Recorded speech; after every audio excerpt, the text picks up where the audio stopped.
4 GB 40 बच्चे देश में नहीं चलेगी, नहीं चलेगी, नहीं चलेगी।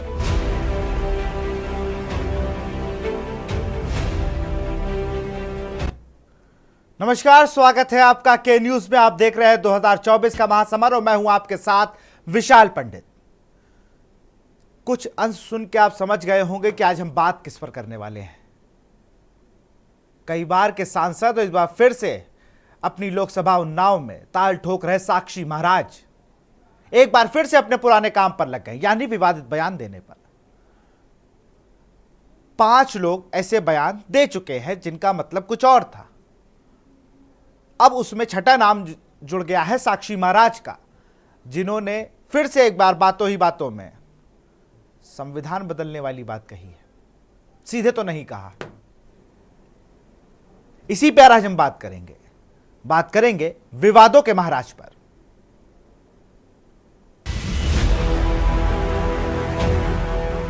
चार जीबी 40 बच्चे देश में नहीं चलेगी, नहीं चलेगी, नहीं चलेगी।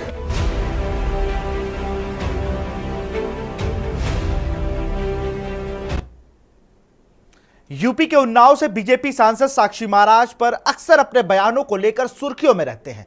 लोकसभा चुनाव के बीच उन्होंने एक बार फिर विवादित बयान दिया है, जिसके बाद सियासी तापमान हाई हो गया है। बीजेपी सांसद ने जनसभा को संबोधित करते हुए कहा कि अब 4 बीबी और 40 बच्चे नहीं चलेगा।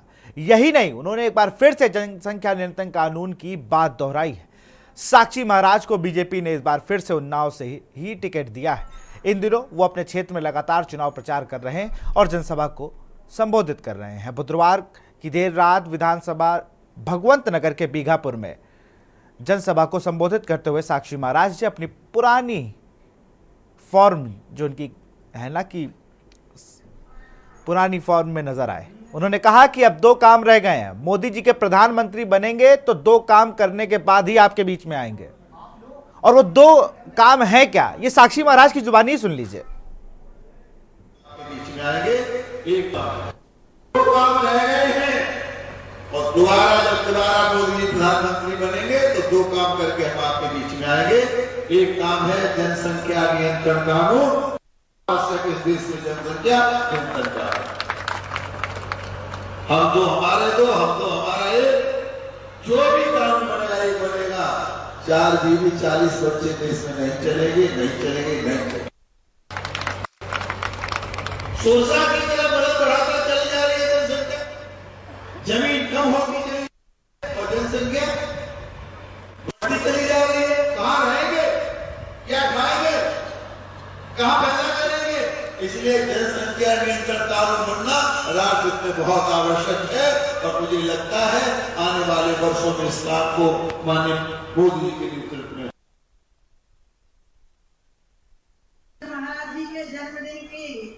तो सुन लिया आपने क्या बयान है, किस तरीके से कहा। हम तो आएंगे ही नहीं।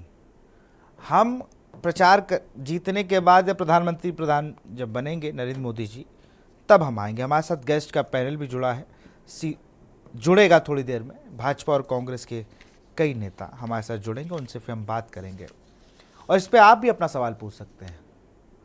ये टीवी स्क्रीन पर जो नीचे नंबर दिए जा रहे हैं, जनता का चुनाव है, अब तो जनता के पाले में गेंद है।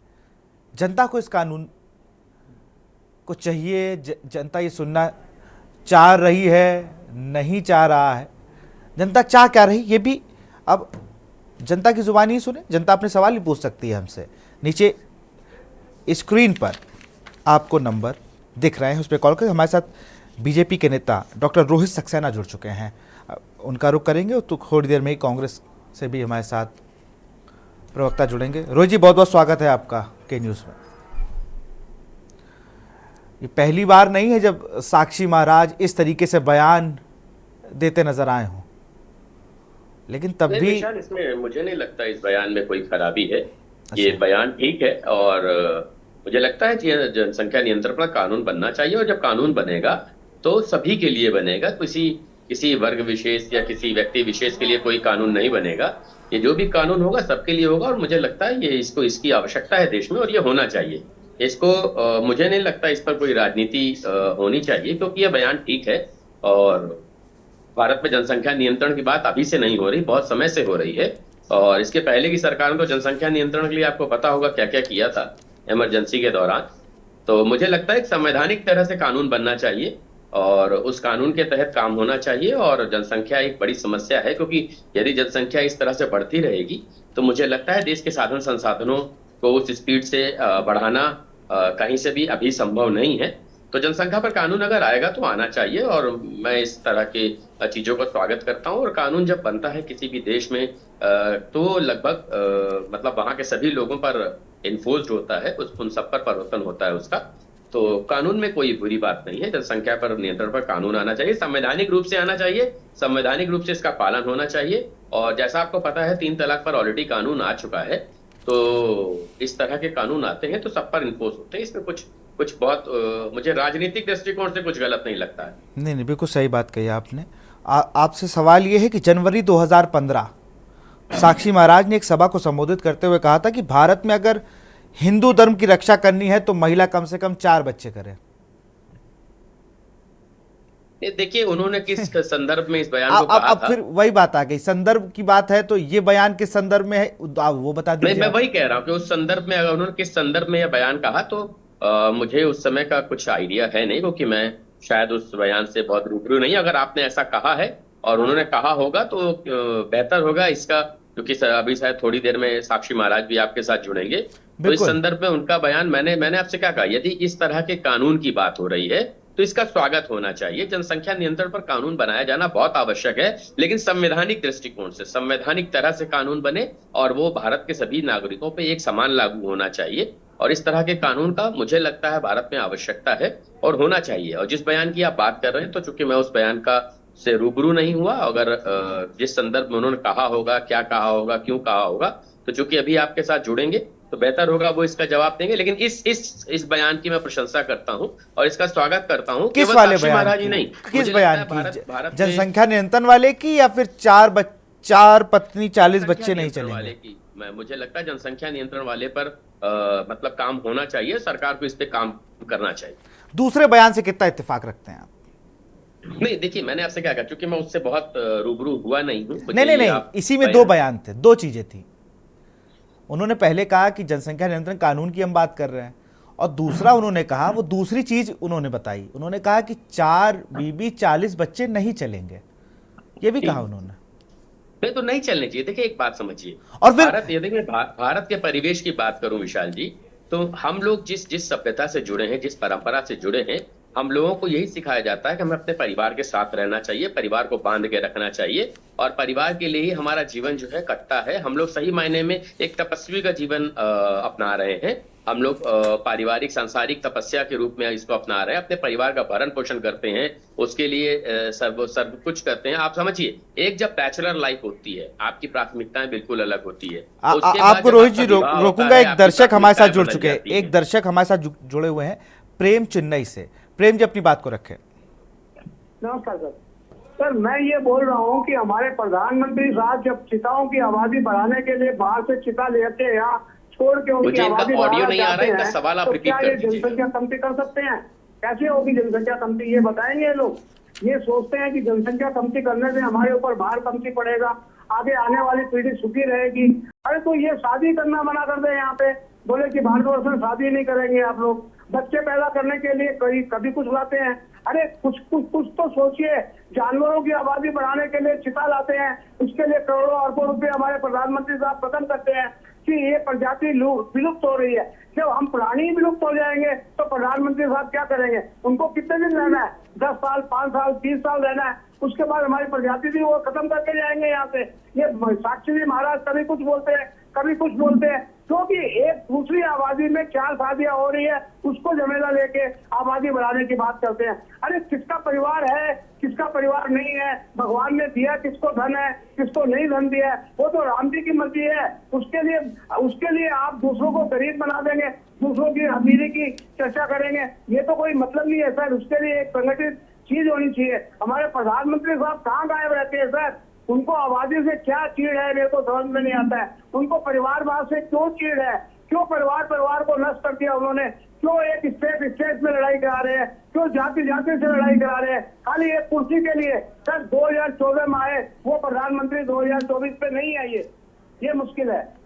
बिल्कुल, बहुत बहुत धन्यवाद प्रेम जी अपनी बात को रखने का। रोहित जी के पास चलेंगे। रोहित जी, प्रेम जो दर्शक चेन्नई से थे, इनका सीधा सवाल है कि प्रधानमंत्री को आबादी से दिक्कत क्या है, उनके नेताओं को दिक्कत क्या है, और ये आबादी बढ़ाने के लिए जब चीते भारत में लाए जा सकते हैं और तो फिर हम लोगों को क्या विलुप्त करना चाहते हैं इंसान? ये प्रेम जी का सवाल है। देखिए, मुझे ऐसा लगता है जिन भी सज्जन ने आपसे सवाल पूछा है, क्योंकि उनका कोई राजनीतिक सरोकार नहीं होगा तभी वो इस तरह के सवाल पूछ सकते हैं। भारत का प्रधानमंत्री होने के नाते भारत के प्रधानमंत्री की ये जिम्मेदारी होती है भारत के नागरिकों के जीवोपार्जन के लिए, अपने जीवन शैली को यहाँ पर व्यतीत करने के लिए उसके साधन संसाधनों की समुचित व्यवस्था कराई जाए और उनको उनकी व्यवस्था को संपूर्ण रूप से देखा जाए और उसके लिए जो भी सही कार्य लेनी चाहिए वो ली जाए। तो ये उनका कहना है कि प्रधानमंत्री को इससे क्या समस्या है, तो मुझे ऐसा लगता है शायद ये बहुत बचकाना सा सवाल रहा उनका। इस तरह के सवाल नहीं होने चाहिए, क्योंकि जब देश में एक बात समझिए, जिस स्पीड से समस्या जनसंख्या के रूप में बढ़ रही है, ये बात सही है कि आज हम दुनिया का सबसे बड़ा मार्केट बन के बैठे हुए हैं, लेकिन ये भी बात सही है कि हमें इस पे चेतना चाहिए, क्योंकि जो साधन संसाधन है हमारे पास देश में वो समुचित है। तो यदि अगर हम इसी परिपाटी पे चलते चले जाएंगे, नहीं हमें बढ़ना ही है केवल जनसंख्या, और फिर हमें बाहरी लोगों को सस्ता भी देनी है जो बाहर से विस्थापित होके आए हैं। ये वही मैं कह रहा हूँ कि ये उनका जो सवाल है बहुत बचकाना सवाल है। इस तरह का सवाल मुझे नहीं लगता बहुत लाजमी सवाल रहा है ये, क्योंकि साधन संसाधन देखना ही देश के, देखिए भारत के संविधान का प्रमुख होता है भारत का प्रधानमंत्री। यदि आप इसका डेमोक्रेटिक एक प्रोफॉर्मा देखेंगे तो भारत के संविधान के प्रमुख होते हैं भारत के प्रधानमंत्री, जिनका यह दायित्व होता है भारत के नागरिकों के जीवोपार्जन का लेकर के, जीवन यापन को लेकर के सारी समुचित व्यवस्था कराना, उनके रहने की, उनके रोजगार की, उनके खाने की, उनके आवास की, सबकी व्यवस्था कराना। तो मुझे लगता है ये चिंता का विषय है और इस पर प्रधानमंत्री की जिम्मेदारी बनती है। इसलिए इस पर मुझे लगता है कि जो बात कही गई सही गई, इस तरह के प्रश्न प्रधानमंत्री पर मतलब आप साक्षी महाराज के बयान से बिल्कुल सहमत है? बिल्कुल, देखिए ये विवादित नहीं है। और नहीं, अगर मैं बयान की बात करूं, मैं बयान की बात कर रहा हूं। अरे मैं तो आपको 2-3 मिनट दे रहा हूं, मैं तो बस मेरी बात खत्म है, फिर मैं आपके पास आ जाऊंगा। आप ये बता दीजिए, 4 बच्चे, 4 बीबियां, 40 बच्चों की बात कर रहे हैं। कभी वो कह रहे हैं कि हिंदू धर्म बचाना है तो 4 बच्चे करो, कभी वो कह देते हैं कि मदरसों में पढ़ने वाले आतंकवादी हैं, वो लव जिहाद कराते हैं। इन सब बयानों से भी आप पर उनका रखते होंगे, ये सब बयान भी आपको अच्छे लगे? बात विशाल जी आप लोगों ने अपने चैनलों के माध्यम से कई बार दिखाई है कि मदरसों का इससे पहले जो फंड आता था उसका इस्तेमाल किस लिए होता था। अगर आप देखते होंगे तो उत्तर प्रदेश में एसआईटी ने ऐसे कई मदरसों में रेड डाली जहां से लोग पकड़े गए जिनका कहीं ना कहीं सरोकार आतंकवादी गतिविधियों में रहा है। ऐसा नहीं है कि ये केवल कहा गया है, ऐसा हम लोगों ने खुद देखा है और सरकारी एजेंसीज ने रेड डाल के लोगों को पकड़ा है। इसी वजह से इस सरकार ने एक कार्य किया कि मदरसा बोर्ड से, आप समझिए, अगर 2017 के पहले की मैं बात करूं तो 300 के आसपास कुछ मदरसे केवल रजिस्टर्ड थे मदरसा बोर्ड से। यदि आप 17 से 23 तक का आंकड़ा देखें तो ये आंकड़ा 7,500 पहुंच गया है। यानी कि जो मदरसे, जब एक बार बताइए, यूपी बोर्ड है ना, सीबीएसई बोर्ड है ना, आईसीएसई बोर्ड है ना, तो जब मदरसा बोर्ड था तो क्यों नहीं इन मदरसों ने ये एक प्राथमिकता के तौर पर उसमें अपना रजिस्ट्रेशन कराना चाहा? क्योंकि जब एक सिलेबस से आप पढ़ाएंगे, एक प्रॉपर प्रारूप होगा, आपका सिलेबस, बच्चे एग्जाम देंगे, उनकी मार्कशीट पे सरकारी मोहर लगी होगी, तो उनकी शिक्षा की मान्यता अपने आप बढ़ जाती है। यदि आपकी मैं बात करूं, मेरी बात करूं, मैं यूपी बोर्ड से पढ़ के आया हूं, मुझे आपका नहीं पता आप यूपी बोर्ड से या सीबीएसई बोर्ड से, मैं भी यूपी बोर्ड से पढ़ के आए, उसमें सरकारी मोहर लगी है, मान्यता लगी है कि हाँ आपने एक तय सिलेबस जो सरकार का था उससे शिक्षा प्राप्त करी और इस जगह पर आपकी शैक्षिक योग्यता ये है। इसके पहले देखिए क्या होता था, जो भी बच्चे मदरसे से पढ़ के आते थे, क्योंकि मदरसा बोर्ड से अपलेटेड नहीं होते थे तो उनको मदरसे बोर्ड की मार्कशीट भी नहीं मिलती थी। तो वो बच्चे जो मौलवी बनते थे उनको घर के जो सांस्कृतिक कार्यक्रम होते हैं, धार्मिक कार्यक्रम होते हैं, उनमें बुला करके 1000, 500 करता था। तो उसके बाद क्या हुआ, जब अगर मदरसा बोर्ड से जब अपलेशन हो गया, तो जब मदरसा बोर्ड की मार्कशीट आपको मिलेगी, तो जब भी उर्दू की शिक्षक की वैकेंसी निकलेगी, जब भी आपके दीनी तालीम के लिए किसी भी जगह पर सरकारी संस्थान में वैकेंसी आएगी, तो आपको उस पर प्राथमिकता मिलेगी। तो इस सरकार ने इसमें भी पहल किया। और मैं आपको एक तरफ इसका ध्यान लाना चाहूंगा, जो लोग कहते हैं कि भारत में जो भाजपा सरकार है वो मुस्लिम विरोधी है। यदि इस बार आपने आईपीएस के परिणाम देखे होंगे तो हाँ, आजादी के बाद से सबसे ज्यादा मुस्लिम इस बार सेलेक्ट हुए हैं। 51 हुए, पिछली बार 29 हुए थे, उससे पहले 26 हुए थे। जो तमगा लगा रहे थे ये लोग, मुस्लिम विरोधी बात नहीं हो रही यहाँ ऐसा नहीं है। अब एक बयान और भी था, मैं तो बयानों पे ही चर्चा कर रहा हूं ना। आपको क्या लगता है कि अगर भूकंप आएगा तो उसके जिम्मेदार क्या डॉक्टर रोहित सक्सेना होंगे या विशाल मिश्रा होंगे? क्या लगता है आपको? नहीं, देखिए ये दैविक आपदा है। तो बस अब मेरा सवाल यही है कि 2015 में साक्षी महाराज ने कहा कि राहुल गांधी केदारनाथ गए थे, भूकंप आ गया। ये इतने बयान देते हैं, इतने जरूरी है? मतलब पार्टी लाइन कुछ है इनके लिए या नहीं है? 2022 में एक बयान दिया कि पुलिस के भरोसे मत रहो, तीर कमान घर पे रख के बैठो। ये कौन सी बात है? नहीं, देखिए मैंने आपसे कहा कि जिस आपका जो डिबेट जिस सब्जेक्ट पर है, जो मुझे आपने बताया, यदि आप उस स्टेटमेंट की बात करें तो मैं उस स्टेटमेंट की बात करूंगा कि वो केवल साक्षी महाराज जी का बयान नहीं होना चाहिए, सरकार को भी इस पे नीतियां लानी चाहिए और भारत में जनसंख्या नियंत्रण पर कानून बनना चाहिए और संवैधानिक तरह से बनना चाहिए, ना कि इमरजेंसी के दौरान जो हो रहा था वो होना चाहिए। एक संवैधानिक प्रक्रिया है इस देश में और संविधान के तहत कानून बने, उसका पालन हो, उसमें मुझे नहीं लगता कोई हर्ज है। चलिए, अतर नईम जी जुड़ गए हैं, कांग्रेस के नेता है, वरिष्ठ नेता। सर, साक्षी महाराज के इस बयान से आप कितना सरोकार रखते हैं और क्या कहना चाहेंगे इस पर? में तो तकनीकी समस्या थी जी, क्या कहा है साक्षी महाराज सांसद भाजपा ने, लेकिन हमें ये लगता है इनके जितने बयान अब तक आए हैं जब से ये सांसद हुए हैं, सब के सब कुछ अनर्गल विवादों में समाये हुए रहते हैं। कभी ये कोई ऐसा बयान नहीं देते जो जनता की भलाई का हो, देश की, प्रदेश की या इनके सांसदीय क्षेत्र की उन्नति का हो। ये ऐसे ही बयान देते हैं और समझते हैं कि इसी से जीत जाएंगे। और अब की इनको इनके उन्नाव जनपद की जनता हरा रही है। हमारे इंडिया गठबंधन की प्रत्याशी को भारी बहुमत से विजय मिलने जा रही है। ये बयानों का भी इनका अभिशाप है कि ये हारेंगे। बिल्कुल, लेकिन एक बात और भी, जैसे आपने विवादों की बात करी, कई बयान हमारे सामने आते हैं, कांग्रेस के नेताओं के भी आते हैं, वो किसी भी एक जो भी, अगर चाहे कांग्रेस का नेता भी विवादित बयान देता है, लेट मी कंप्लीट जी, वो भी मैं समर्थन नहीं करता, अच्छी बात नहीं है। किसी को हिट करने वाला, किसी की भावनाओं को आहत करने वाला कोई बयान अच्छा नहीं है, चाहे किसी दल का हो। और इन लोगों का तो भाई बिल्कुल यही एक पूंजी है इनकी, जो साक्षी महाराज जी हैं। रोहित जी, क्या साक्षी महाराज सिर्फ चुनाव को लेकर अपनी फिजा बनाने के लिए बयान देते हैं क्या? नहीं, देखिए एक बात समझिए, इस पार्टी की मैं आपको एक खासियत बताऊं, इसमें व्यक्तिगत रूप से कोई भी व्यक्ति अपनी छवि बनाने के लिए कोई भी कार्य नहीं करता, क्योंकि आपने देखा होगा, हम सभी लोग हमारी एक कार्य प्रणाली है, हमारी एक शैली है, उसके तहत काम करते हैं। ये जो बयान, आप जिस बयान की बात कर रहे हैं, मुझे लगता है कि ये बयान एकदम सही है, परफेक्ट है, इसमें कोई अच्छा रोहित जी, मेरा सवाल है आपसे, हम बात कर रहे हैं साक्षी महाराज पे। चलिए, आपको शायद ब्रीफ वो सिर्फ बयान किया गया, मैं तो साक्षी महाराज को लेकर बात, आप बहुत अच्छे से परिचित हैं साक्षी महाराज से भी।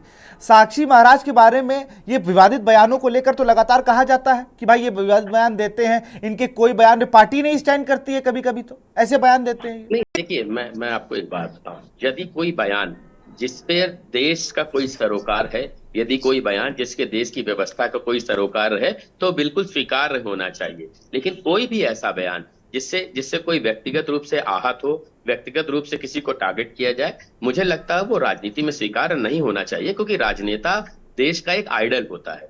जब राजनेता कोई बयान, ये बात आपकी अच्छी है। जब एक राजनेता अपना कोई बयान देता है, देखिए एक संसदीय क्षेत्र की मैं अगर बात करूं तो ऑन एन एवरेज 10 से 15 लाख 18 लाख वोटर होते हैं, यानी आप उनके आइडल होते हैं। तो आप जब भी बयान देते हैं तो उसका सीधा सरोकार आपके फॉलोअर्स से होता है। तो साक्षी जी के अगर इस व्यक्तिगत बयान की आप बात कर रहे हैं तो मुझे इस बयान में कुछ गलती नहीं लग रही। हाँ, उन्होंने और जिन बयानों की आप बात कर रहे हैं, यदि उससे किसी की व्यक्तिगत मतलब चीजों को ठेस पहुंची हो या व्यक्तिगत रूप से प्रहार किया गया हो, तो मुझे लगता है उसके लिए सही सवाल करने वाले सवाल करने के लिए साक्षी महाराज जी हैं। और हम देखिए, जैसे मैंने क्या कहा, इसकी जिम्मेदारी विशाल की नहीं हो सकती, इसकी जिम्मेदारी भाई जो कांग्रेस के हमारे साथी प्रवक्ता है इनकी नहीं हो सकती।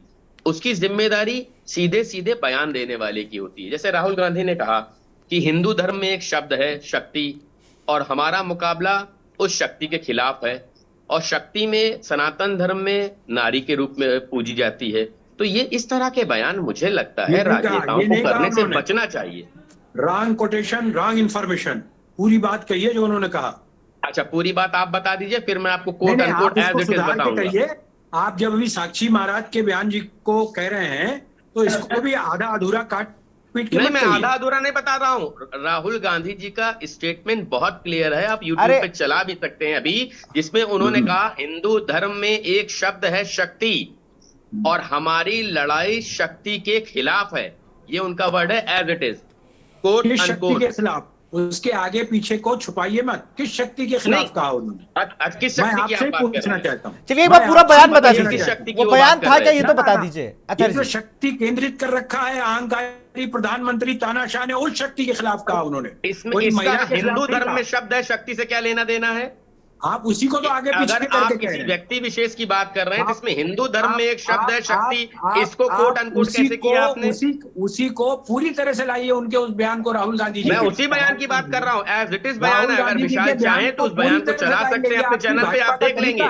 मैं एज इट इज लाइन बोल रहा हूँ। उन्होंने ये शब्द बोला है हिंदू शब्द में एक, हिंदू धर्म में एक शब्द है शक्ति, उनका ये बयान है। राहुल तो हिंदू धर्म पे लाने का क्या मतलब था उनका? उनको अगर किसी व्यक्ति विशेष पर प्रहार करना था, लेकिन देश की मुझे जनता ने सुन लीजिए, उनको फिर आप बोलेंगे तो मैं भी सुनूंगा, आपको जवाब दे पाऊंगा जी। यदि आप मुझे सुन लेंगे तो मैं आपकी बात सुनूंगा, तो फिर मैं भी जवाब दे पाऊंगा।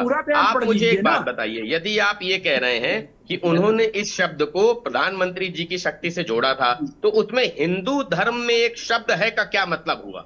तो हिंदू धर्म से पूरी बात लाइए ना, क्या कहा था उन्होंने? आपने कहा ना प्रधानमंत्री के खिलाफ, उसमें हिंदू धर्म कहां से आ रहा है? हिंदू धर्म में शक्ति का कहां से जिक्र आ गया? चलिए मैं वो बाइट निकलवाता हूँ, रुकिए। देखिए इस तरह का डिपेंड नहीं करना चाहिए। या तो आप इस बयान को चलाइए और मुझे, अरे बिल्कुल समय तो दीजिए रोहित जी। रोहित जी तो आपको ही पता, आप तो इंडस्ट्री से जुड़े आदमी रहे हैं, आपको तो पता कितना टाइम लगता है एक वीडियो कट के रेंडर होने में। अब आप तुरंत कह देंगे कि आपके मुंह से निकला हम चला दे। भाजपा का IT सेल नहीं है ये, उसने तुरंत चला दिया था। ये तो चैनल है, यहाँ एक प्रोसेस है। नहीं बट प्रोसेस नहीं। देखिए मैं विशाल क्या कह रहा हूँ, यदि मैं एज इट इज जो बयान बोल रहा हूँ, आप साक्षी महाराज के बयान को पर्सनल बता रहे हैं और राहुल गांधी के बयान पे अथर जी को घेर रहे हैं। मैं एज इट इज सही शब्द बोल रहा हूँ, तो इसलिए कोई इसमें त्रुटि नहीं है। डॉक्टर साहब आपके उस अंश को पसंद कर गया था जिसमें आपने कहा था किसी राजनेता को किसी की भावनाएं आहत करने बिल्कुल नहीं करनी चाहिए। देखिए हम लोग आइडल है, ठीक है, किसी के 2000 फॉलोवर होते हैं, उनका अनुयायी होते हैं, किसी के 20,000 होते हैं, किसी के 20 करोड़ होते हैं, और जो भी लोग अनुयायी होते हैं आपके बयान कहीं न कहीं उनको इंगित करते हैं, उनको एक पक्ष प्रदर्शित करते हैं। चलिए रोहित जी सुन लेते हैं ना, अथर जी को सुन लेते हैं। वैसे बेचारे बोल नहीं पाते, कभी सांसद उनकी पार्टी के चले जाते हैं कहीं कुछ। प्रवक्ता का ऐसा नहीं है, बयान को पूरा देखा जाना चाहिए। बस मैं कुछ सेकंड चाहूंगा, फिर मैं आपको वो बयान भी सुनाऊंगा। मैंने तो बता दिया, आप बता दीजिए पूरा बयान क्या था। उन्होंने उदाहरण दिया था, उसमें हिंदू शब्द जोड़ने की क्या जरूरत थी? हिंदू धर्म में एक शब्द है। जब बात पूरी की जाएगी तो हिंदू शब्द के सम्मान की बात थी, ऐसा क्या उन्होंने अपमानजनक क्या कहा? अरे तो भाई हिंदू धर्म, अगर आप अभी आपने कहा ये बात उन्होंने प्रधानमंत्री की शक्ति के खिलाफ कही, तो उसमें हिंदू धर्म में शब्द है शक्ति का क्या मतलब हुआ? फिर देखिए, फिर आप ये कहते हैं मैं प्रधानमंत्री की शक्ति के खिलाफ लड़ रहा हूँ। प्रधानमंत्री की शक्ति नहीं, प्रधानमंत्री ने जो शक्ति केंद्रित कर रखी है, तो इसमें हिंदू धर्म की शक्ति कहां से आ गई? अरे बाबा उस पूरी लाइन को पढ़ दीजिए कृपया, यही तो मैं निवेदन कर रहा हूं। वैसे ही बता रहा हूं इस तरह से। अच्छा अभी मुझे 2 मिनट का समय लग रहा है, बस वो बाइट आ रही है। तब तक अभी साक्षी महाराज के बयान पर आप लोग पहले साक्षी महाराज का बयान एक बार फिर से सुन लेते हैं। पहले साक्षी महाराज का बयान सुनते हैं, उन्होंने कहा क्या है, फिर राहुल गांधी के बयान को भी सुना दिया जाएगा। और दोबारा मोदी प्रधानमंत्री बनेंगे तो 2 काम करके हम आपके बीच में आएंगे। एक काम है जनसंख्या नियंत्रण कानून, इस देश में जनसंख्या नियंत्रण कानून। हम दो हमारा एक, जो भी कानून बनेगा ये बनेगा। 4 बीवी 40 बच्चे देश में नहीं चलेंगे। सोसा की तरह बढ़त बढ़ाकर चली जा रही है जनसंख्या। जमीन कम होगी और जनसंख्या बढ़ती चली जा रही है। कहां रहेंगे, क्या खाएंगे, कहां पैदा करेंगे? इसलिए जनसंख्या नियंत्रण कानून बनना राज्य में बहुत आवश्यक है और मुझे लगता है आने वाले वर्षों में इस काम को माननीय मोदी जी के नेतृत्व में। बयान है जो साक्षी महाराज ने उन्नाव में अपनी जनसभा को संबोधित कर रहे थे। भारतीय जनता पार्टी के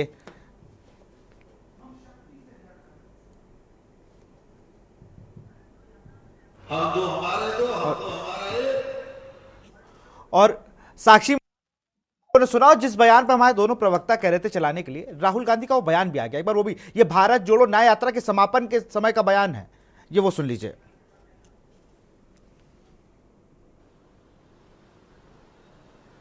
हम शक्ति से लड़ रहे हैं, एक शक्ति से लड़ रहे हैं। अब सवाल उठता है वो शक्ति क्या है? जैसे किसी ने यहां कहा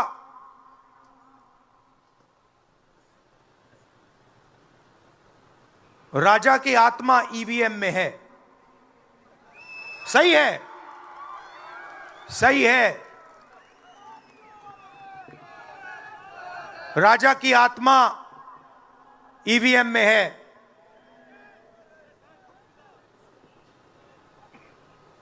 हिंदुस्तान की हर संस्था में है, ईडी में है, सीबीआई में है, इनकम टैक्स डिपार्टमेंट में है। एक वरिष्ठ नेता, नाम नहीं लेना चाहता हूं, इसी प्रदेश के एक वरिष्ठ नेता कांग्रेस पार्टी को छोड़ते हैं और रो के कहते हैं, मेरी मां से रो के कहते हैं कि सोनिया जी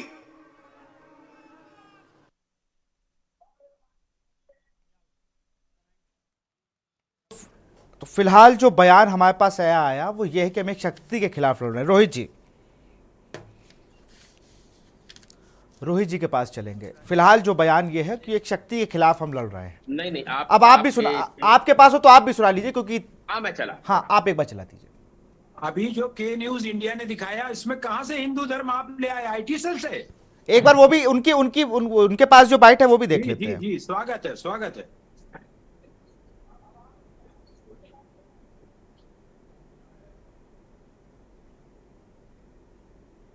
बीजेपी के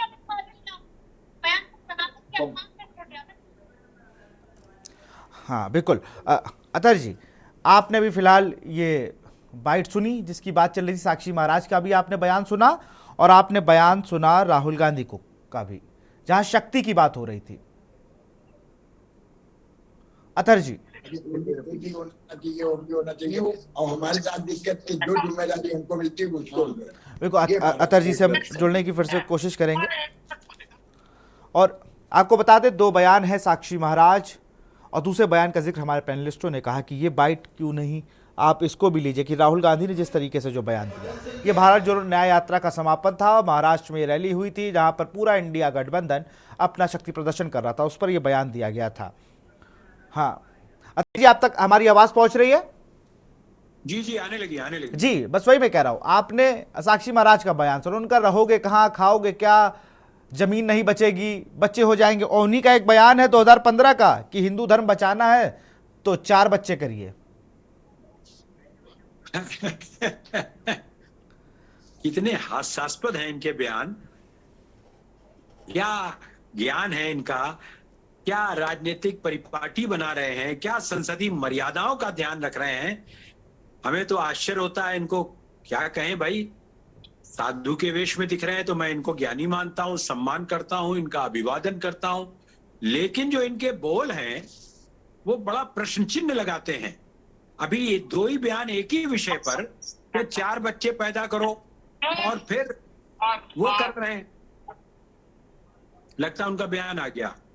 नहीं, आप अपनी बात कंप्लीट कर लीजिए, फिर उनका बयान तो उन्हीं के फोन पर है। तो मैं हूं कि ये लोग इस तरह के भावनात्मक बयान देकर, भाषण देकर अपने समुदाय के, अपने वर्ग के, अपने वोटरों को ही डराकर धमकाकर वोट लेना चाहते हैं, जो बहुत बहुत निंदनीय है।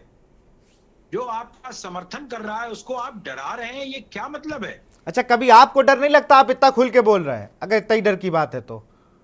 नहीं, डरना क्या, मरना है, मर जाएंगे, मार दे भाजपा वाले, मरना है। मैं नहीं डरता कभी किसी चीज से, मैं गांधी का अनुयायी हूं। गांधी जी को पता था हाँ कि बिल्कुल, गोडसे के लोग हत्या रोहित जी के पास बयान है। रोहित जी बयान सुना दीजिए, अनम्यूट कर लीजिए, आप अनम्यूट कर लीजिए। का रूप है हिंदू धर्म में। शक्ति शब्द होता है, हिंदू धर्म में शक्ति शब्द होता है जी। देखा आपने? हाँ, तो हिंदू धर्म में शक्ति धर्म होता, शक्ति शब्द है, तो उर्दू में नहीं है। इसमें क्या आपत्तिजनक है? इसमें मुझे एक बात बताइए, यदि आप शक्ति की बात कर रहे हैं, इसमें धर्म लाने का क्या मतलब है? यदि आप किसी व्यक्ति विशेष की शक्ति की बात कर रहे हैं, तो हिंदू धर्म का शब्द लाने का क्या मतलब हुआ? आप मुझे बताइए ना। उन्होंने कहा कि हिंदू धर्म में शक्ति का और हिंदू धर्म में होता है। शक्ति किसे कहा गया है?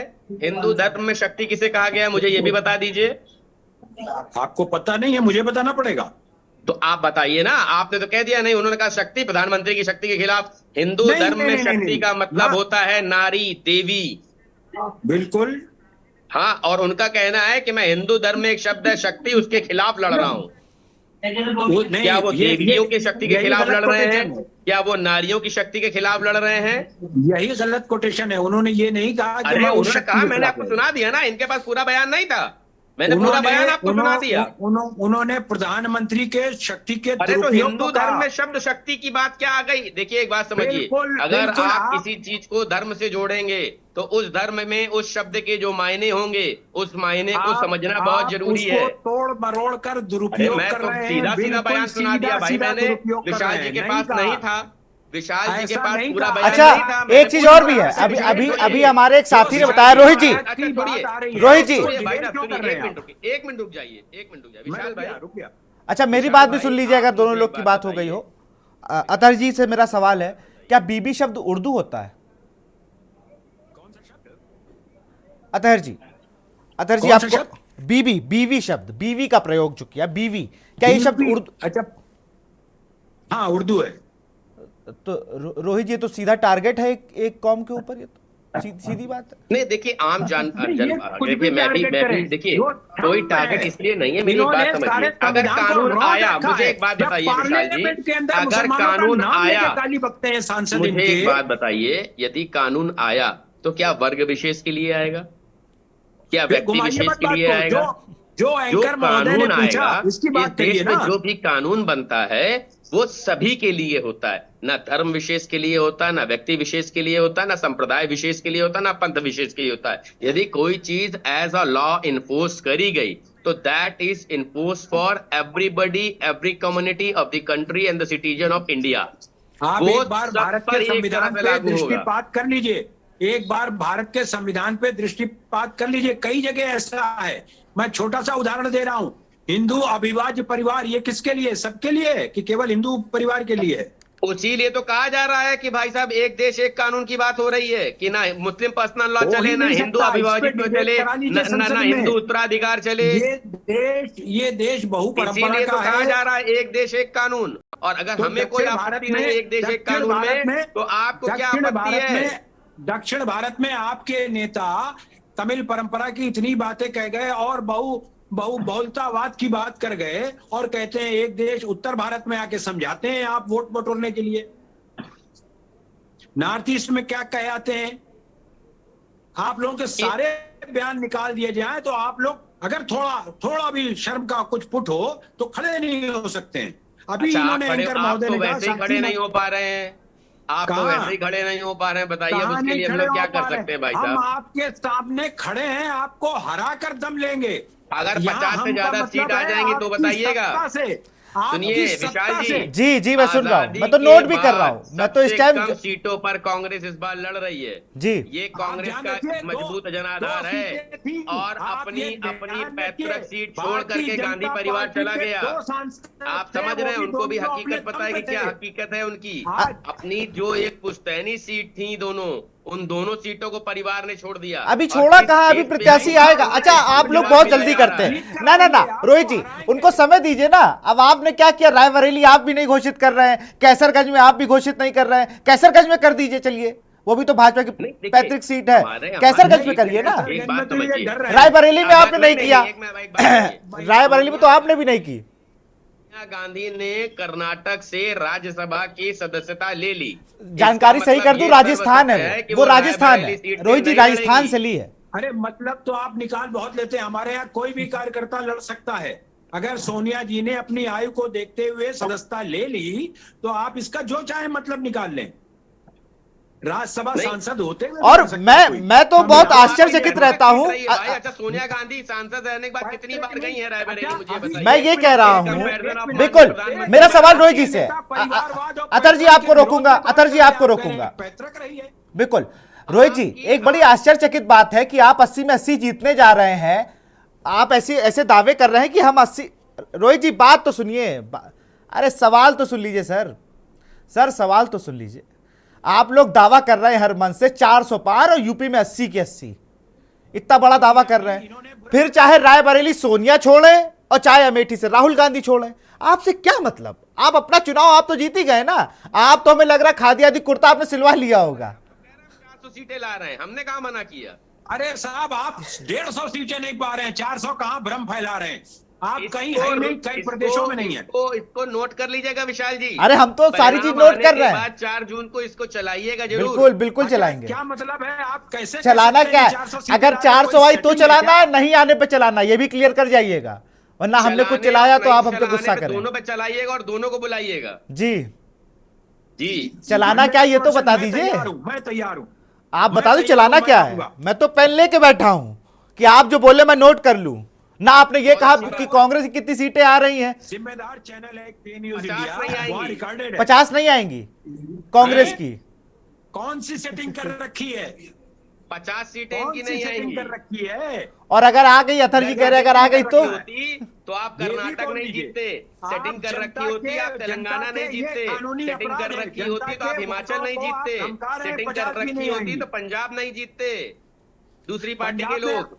पंजाब में आपके बुरे हाल है, हरियाणा में दौड़ाए मैंने जा रहे हैं, आपसे क्या पंजाब में कहा, दौड़ाए जा रहे हैं, अगर सेटिंग दक्षिण कर भारत रखी में है होती नहीं। तो कहीं कोई नहीं जीतता। अच्छा, एक आखिरी सवाल, फिर मैं डिबेट क्लोज करूंगा। आखिरी सवाल, आप दोनों को रोकूंगा। सबसे पहले रोहित सक्सेना जी आपके पास आऊंगा। विशाल भाई जी, मुझे आज तक ये पैरामीटर समझ में नहीं आया कि जब राज्य राज्यों में इनकी जीत होती है, समझिएगा, जी। जब राज्यों में जीत होती है तो कहते हैं जनता ने इनको जवाब दे दिया, जनता ने इनको उखाड़ फेंका। और जब ये लगभग हारते हैं आधे, तो नहीं, ईवीएम में लगभग- सेटिंग थी, चुनाव आयोग इनके हिसाब से का क्या लगभग 2 पैरामीटर आधे होने चाहिए प्रत्याशी- किसी भी चीज को नापने के लिए। लगभग, मैंने ये नहीं कहा, देखिए क्या गलत कोट मत दो करिए। पैरामीटर चलिए उनकी बात खत्म हो जाने दीजिए। आप बताओ, रोहित भाई बात खत्म हो जाने दीजिए, फिर आता हूं आपके पास। लगभग क्या आधे किसी भी प्रत्याशी परिणाम के 2 पैरामीटर होने चाहिए?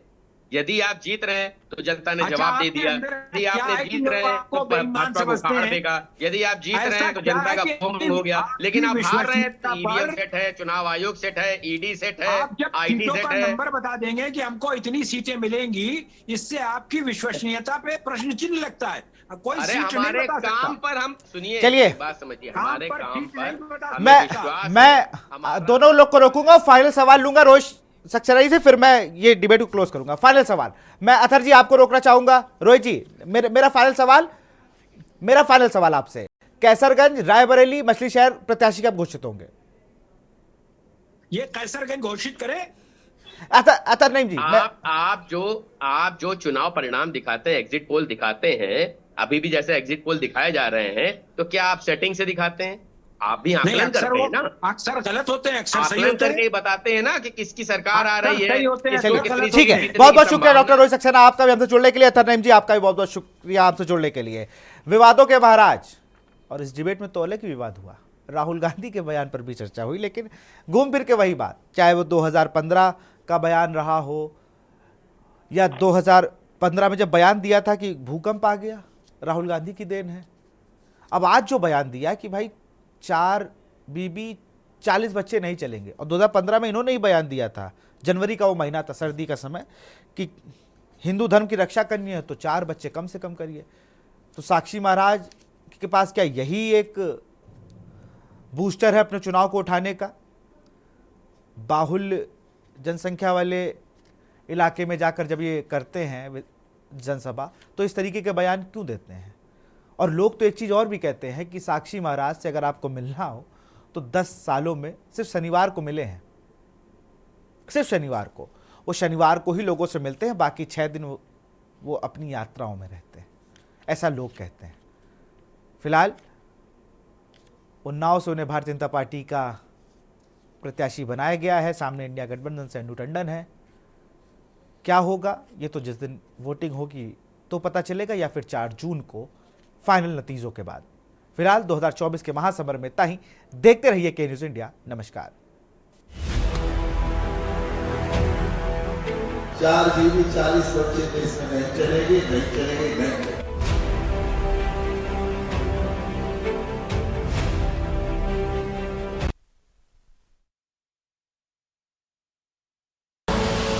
आप देख रहे हैं के न्यूज़, खबरों का सारथी।